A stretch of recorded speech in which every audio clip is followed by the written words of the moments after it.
Kasama ang pamahalaan, handa na sa epekto ng El Nino. Ang kasama natin sa balitang yan live mula sa Malacanang, si Radyoman Chanel Salazar.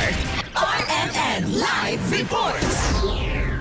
Tiniyak ng Malacanang na handa na ang pamahalaan sa posibleng epekto ng El Nino, lalo na sa sektor ng agrikultura at kabuhayan ng mga magsasaka. Ayon kay Palace Press Officer Claire Castro, hindi na bago sa bansa ang El Nino kaya may sapat ng karanasan ang Department of Agriculture at National Irrigation Administration para mabawasan ang pinsala sa produksyon ng pagkain. Tinutukoy na rin ng NIA ang mga lugar na maaaring makaranas ng kakulangan sa tubig upang agad mapalakas ang mga irrigation system. Ang mga ilang ahensya naman ay nakatutok sa mga lugar na posibleng tamaan ng El Nino, lalo na sa mga rain-fed o sahod-ulan na sakahan. Hindi na po ito bago.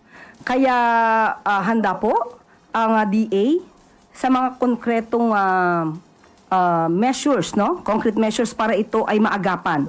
Nandiyan na po na inatasan ang National Irrigation Administration na tukuyin pa ang mga lugar na maaapektuhan ng kakulangan ng tubig.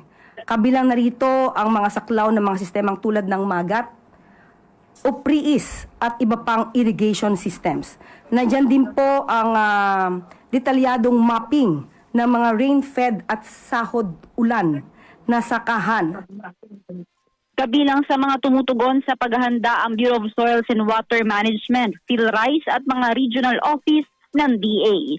Kasama mo sa DZXL RMN Manila, Radyoman Chanel Salazar, Tatak RMN. RMN Network News.